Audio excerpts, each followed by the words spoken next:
Welcome to the Core Truth. My name is Peter Hernandez. I'm your host, and today I have James Horne, Douglas Elliman, Executive Sales Manager for Houston, Texas. Welcome, James. It's so great to have you.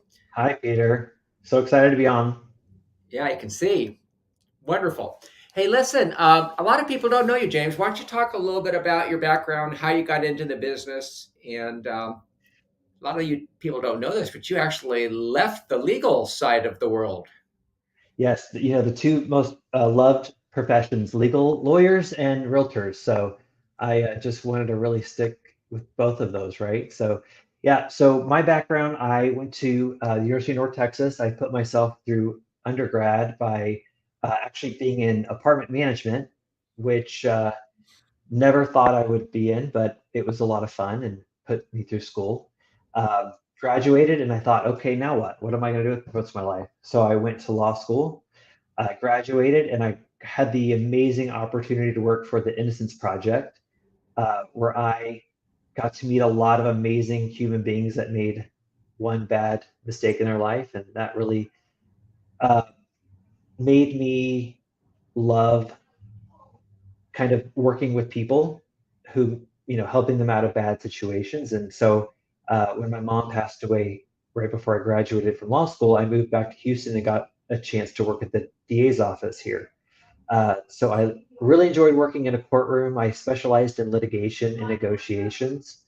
Um, and one day I called my dad, and I always wanted to go in real estate. To me, real estate never made any sense at all. I understood every aspect of law except real estate because I always told people you could walk in and you can buy $100,000 car with no credit check and no proof of income. And if you wanted to buy a $75,000 house, which used to exist, now good luck finding that.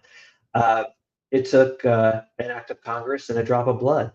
And so it made no sense to me. And I am someone that follows my passions almost to a detriment. And real estate was that passion. I called my dad and I said, Dad, I'm quitting law and I'm going into real estate. And after some choice words from him, uh, I walked into my first brokerage and the rest was history. I didn't go as far as you did down the legal trail, but I was pre-law, and I graduated from UCLA. I was going to go to law school. And it was in that moment where I had a moment of clarity and I said, I want to go into real estate too, because all my lawyer friends, all they want to do is buy real estate. So why am I going into law? It was kind of an interesting kind of dynamic that we both share. I remember when we first met and we were talking about you joining us in that position of Houston, I was so impressed. You really seem like somebody that's kind of self-made. You're a self-starter. You really haven't had anybody help you in your life at all in terms of gifts or inheritances or anything. Everything you've done yourself. And I think that's one great quality that you can share with so many people as you go through your management day to day. Yes, I have a great family behind me, but the one thing they do is we are all very competitive. And so we push each other way more than you would imagine. But Actually, can we're all better for that, I would say. yeah. So, talk to us a little bit about the Houston market. Gosh, everybody from California is fleeing to Houston. Everybody wants to live in Houston. It's kind of the new hotspot in America. Why do you think that Yeah. is? Well, Houston, people don't know this about Houston, but it is the most diverse city in the United States. So even more than New York City, we are the most diverse, not only our people, but also our industries. Our medical is amazing. We have people that come in from all over the world just to get medical treatment um, for cancer and all types of ailments that they may have. So our energy is massive. I had a chance to work for Shell Oil when I was in high school as an intern, and I mean the amount of people I got to see even back then, just moving from Norway and London to Houston, of all places. You would never think Houston as this kind of amazing market for pretty much any industry you can think of. And that's why Houston is, as far as real estate, if you want to get out of real estate Houston and you're in it, it's impossible because once you're in it, you're in it. There's no getting out. And the reason for that is we really don't, we're the last ones to see a down market and we're the first ones to see the market pick back up. Mhm. Um, and that's what we're experiencing now. We sympathize with all of our other brokerages and our friends at Douglas Sullivan and other cities, and we know that the markets aren't doing as great as they were. But here in Houston, our market's only down 7% from third quarter to this quarter, and a 7% dip from what we saw last year is still an amazing market for us. So our agents are still really killing it, rocking and rolling, and uh, so the agents that I work with and I talk to, and they're all busy still. So we have uh, a different view on real estate here, and I think that's really because our economy is just so amazingly strong in Houston. Plus, you've got the large, immigration of people coming from all over the United States and the world moving to Houston, I think is helping. Are most of your deals cash or is interest rates affecting it at all? Yeah, so for Douglas Ellen in particular, most of our deals are cash, or my agents do a very good job at coaching people that when interest rates go up, that's the time you buy because last year we were selling homes 200, $300,000 over market price and they were paying it. Um, so when you really do pen to paper, and I'm a big believer in putting math in front of somebody and showing them, not just talking about it, showing them the difference and saying, look, you could pay list price right now instead of paying 250,000 over list price. And a year or two, maybe three, whatever it is, and you refinance that interest rate, it's going to come out ahead for you.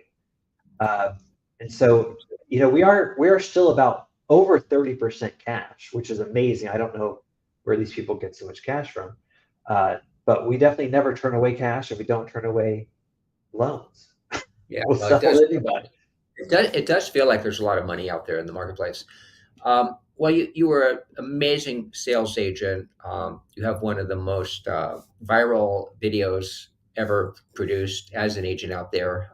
It's fun. You should check out James Horne's video if you get a chance. On what was it on Instagram and YouTube? It was really It's cool. on YouTube and it's on my HAR page, and I've got it some other places. But that was a whole lot of fun. That was a full production crew that I when I go do something, I do it big. I think Peter, you know that by now. And so I'm not going to just film a commercial. I'm going to go all out because it's not about the commercial to me. It's about showing my clients that I don't just do anything halfway. I go all in if I'm going to do Correct. it. Correct. So you took that same approach into your management career, and you took over the Houston office. You've done a wonderful job there. The office is thriving. Tell me what you think are some of the skill sets of a really, really good manager. Well, so that is the number one question I think every manager gets asked all the time. Uh, and honestly, I think a good manager is someone who has walked in the shoes of an agent and understands where they are. Uh, they know that as much as we try to be out of that transaction, we're a part of it because we become friends with the good agents. We become friends with our clients. We understand what is their pain point. Because to be a good agent, you have to understand the pain point of the client, and to be a good manager, you have to understand the pain point of your agent. And so, taking a very objective role to situations and problems when they arise, and saying, "Okay, slow down. Tell me what's going on. Let's talk this out." And then being able to give your agent not just an answer, but show them where the answer is from and how you came up with it. And so they can take that and show their clients. Mhm. And that's so much value when you're a manager to be able to say, here's the answer, but here's why. And I think there's so many managers who don't want to take that extra step and learn the why. They just go off the cusp. And I tell a lot of my agents when they call me with questions, I always say, well, what do you think? And Peter, I think you do the same thing with us as managers. You say, well, what do you think, James? Mhm. And it makes us go find the answer or think about the question instead of just coming to you for the answer. And I Yeah, think a good manager does that to their agents because it's a learning up. You can never know everything in real estate, right? You can that's always learn something else. that's right. So In your history of the business, and you've worked in several offices, what do you think makes a good office? Honestly, I think what makes a good office is agents who stand behind their brand, who know their brand, understand what the brand brings to the value of that transaction, and pushes back when they meet opposition to that, especially when it comes to commission rates, when it comes to uh, marketing, uh, when it comes to anything that kind of gets in the way of that value proposition that we as agents have to believe in order for a brand to work. Because as you know, Douglas Elliman is not a place that any agent can just come work. You have to believe that the brand is actually doing something for you and for your client. Mm-hmm. Otherwise, you know, you're at a mom and pop or dollar call it a dollar down dollar a day brokerage because you don't see the value in that brand. Yeah. Yeah, we attract, I think, agents that tend to want to be in the higher end of the marketplace that, you know, value our international, value our PR, value a lot of the things that we do, that we bring to market those kind of properties. So I agree with you 100%. So it's really about the agents, it's the combination of agents you bring in, and it's agents that are collaborative and things like that. I agree. They have to be collaborative. They have to have that understanding that there's enough business for everybody Hmm. and that we can't do it all on our own. Right. We all may be 1099 employees, but I tell my agents when they walk in the door, check your ego at the door. Don't be afraid to come in and admit you're wrong to me or to another agent, and don't be afraid to ask for help. Right. 100%. A big part of our job as managers is, working through issues with agents and doing what we call deal doctoring and contract advice, and we keep everybody in strict compliance with all the DRE rules, the code of ethics, all those kinds of things. But a major part of our job and a huge value add is coaching. How do you coach your agents? Yep. What is Well, your method? so I love to coach my agents, and that's what I got into management for. And people who know me know that I used to own a franchise model, and I got out of it to go back into sales. And I, within a year, was right back into being a manager. And I think that is because I love coaching agents. I love being a part of their why and helping them. And I think every agent is so different as to why they do this job and what makes them really good at it and what makes them really bad at it at the same time. And when I tell agents to check their egos at the door, it's because everybody has what they're really good at in this business, and everybody has something they're really, really bad at. And you have to know what you're bad at and what you're good at. Correct. And a lot of the agents that fail or that really need my coaching, they need me to just say, look, here's really here's where you are, here's where you want to be. What do we need to do to bridge that gap? And a lot of times it's, James, I want to grow my number of transactions, or I want to grow my average price point, or it's both. Or my favorite, I would want weekends back. How can I get my weekends back? I'm at burnout mode. I'm doing too much every day. And so really it's stopping and saying, okay, where are you at? Where do you want to be? And that's where we start coaching because every conversation with each agent is going to be different because it depends on what is their pain point, what do they need, and then it's starting to coach them on, okay, you are working on every weekend and nights because you're really bad at X, or you're focusing too much time and attention on Y. So let's help you get those under control. And maybe that's hiring somebody, maybe that's a transaction coordinator, maybe that's a showing agent. Maybe that's just turning off your phone and having boundaries, which a lot of agents are scared. I remember when I was a newer agent, I was terrified of boundaries. I can honestly, people who know me that are watching this know that I answered my phone call at the altar when I got married to a client You think because not. I prompt hand to God, I answered the phone because I said, this client's paying for my wedding. And yeah, terrible. But you I grew out of that, and I said, you know what, this is an important moment in my life, Yeah. and it took a coach uh, to teach me that. Yeah.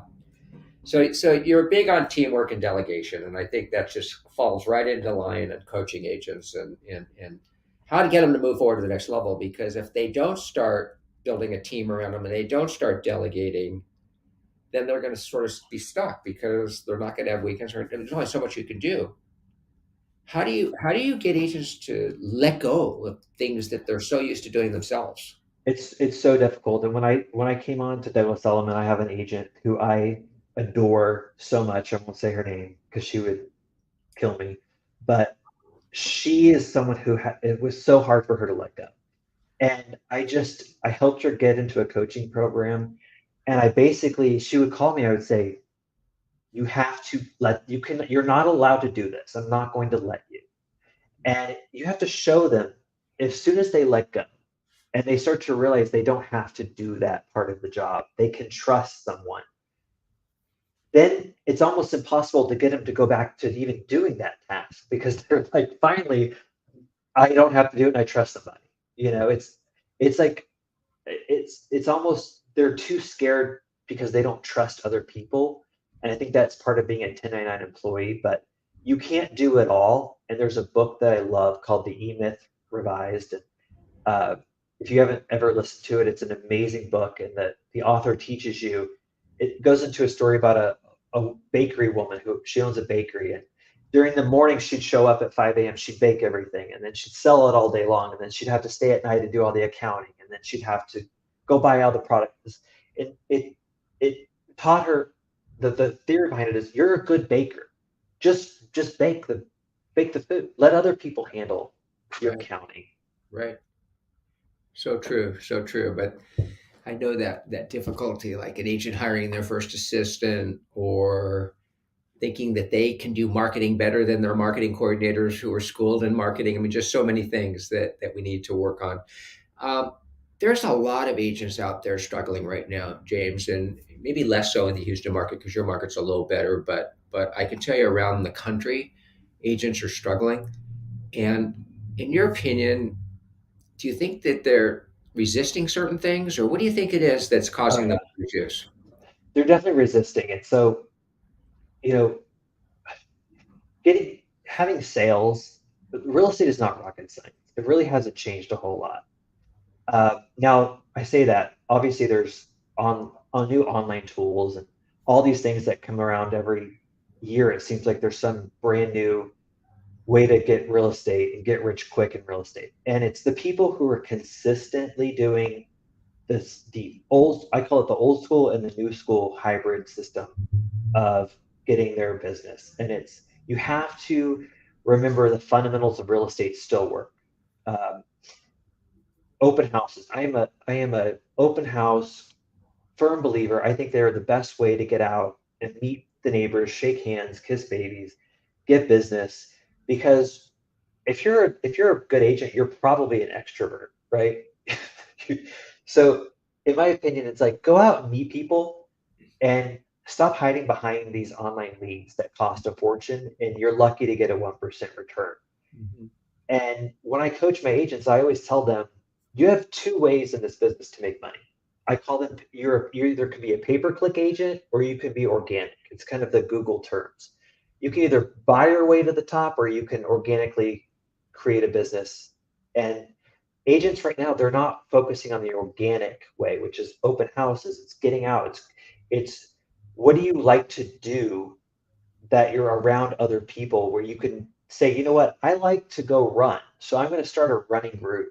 And that's going to become not just a way that I go and enjoy running, but that's going to be where I'm going to meet people and get to know them and become part of their families and their friends and be the first person when someone says I need to buy or sell, oh, well, you got to call so and so from my running group. He's the best agent. You'll love him.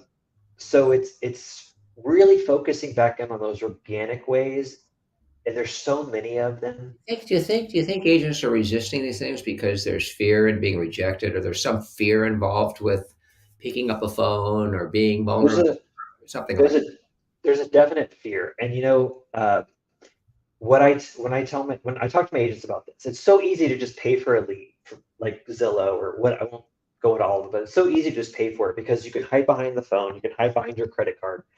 Uh, But a lot of the people that know me know that I grew up severely dyslexic. I was the kid who uh, refused to read out loud in school. I would have never been on a podcast or a Zoom and speaking like this. And I forced myself to get out and be, when I went to law school, I forced myself to choose litigation. So I had to be in a courtroom in front of a judge and a jury and say, you know what, jury, I'm going to butcher everything I read. And I'm going to make fun of myself, and it's okay. You guys all probably have something that makes you unique as well. So I throw it out there and I just embrace it and I go head on. And I think in real estate, you have to do the same thing. If you're scared and you're hiding behind your fear of rejection, go get rejected every day. Like eventually, it's going to become second nature to you, and it's not going to bother you anymore. Just like litigate, it's what I did with litigation. It's what I do when I stand up in front of my sales meetings. Uh, you can always tell when I'm nervous because I start making jokes, and I like to make people laugh, and that's what makes me feel comfortable. So I'm not, my agents know I'm going to be a funny person when I'm standing in front of them. I'm not 100% serious all the time, but that's my way of overcoming those fears and objections. And the next thing you know, it's over. And that's Yeah. what I would tell agents is like, just if that's what you're scared of, just focus in on it. Just go get rejected.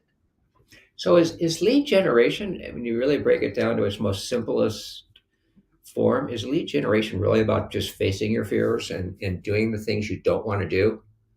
It's 100% doing the things you don't want to do because when you don't want to do that open house, but you show up, that's the day the client walks in that wants to buy a house from you. It's the day that you get so prepared and you're so excited, nobody walks in the door. Right. And it's a numbers game, so it's not always. But my Right. point is, it's when you don't want to go that the world almost knows and it rewards you for doing it. It does. It does. And not only directly, which is interesting. Like I've always found, and I've said this many times on many podcasts and coaching many agents, you could go out to an open house, meet a bunch of people, go back to your office, and you get a call from a completely different source. Yeah, But I believe for some reason that they're still related. That the fact that you actually faced your fear did the open house, or maybe you knocked that door, or maybe you picked up that phone and made that tough call. yeah. But isn't It's that just, true, too? Go ahead, finish your thought. Now I got another well, I was question. gonna say it's getting out. Oh, sorry, my hair is growing too long here. Um, it's just getting out of your comfort zone, and when I was a brand new agent, I treated this job like it was a full-time job because to me it was. So I was in my office 9 to 5. I was answering. This was back when we had phone duty. I was answering the phone. I was telling all the top producing agents, I'm here. I will pay referral fee. Give me your crumbs. I called it the crumbs. I said, give me your crumbs. I will do it.